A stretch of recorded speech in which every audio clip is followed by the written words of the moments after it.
Trả về đúng rồi, nó chưa đúng mà.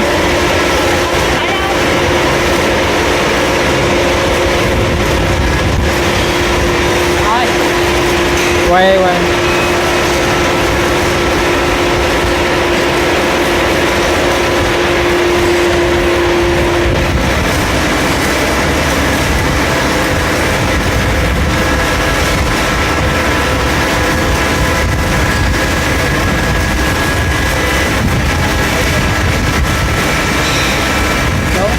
Tiếp đây.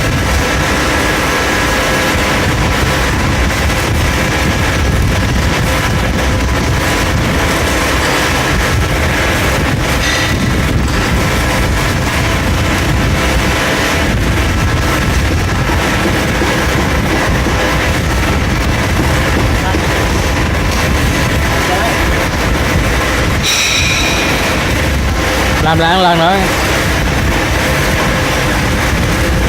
Rồi chạy lại á, cho chạy nhanh đi, chạy nhanh đi.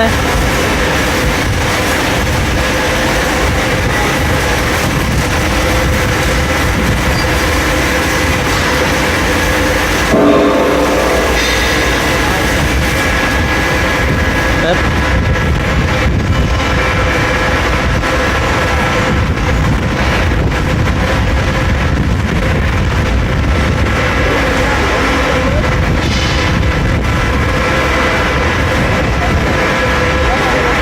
Rồi làm một lần nữa cho chạy về đúng vị trí rồi chạy lại đúng cái nữa.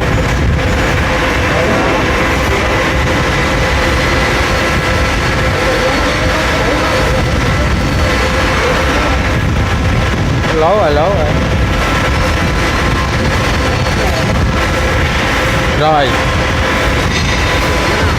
chạy nhanh ơi, chạy nhanh ơi.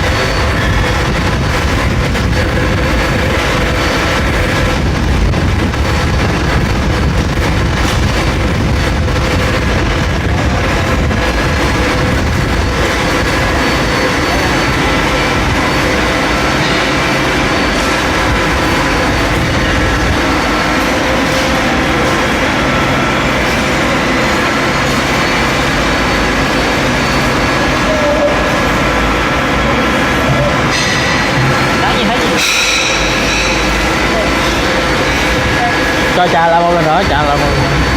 Cho trả về đúng vị trí.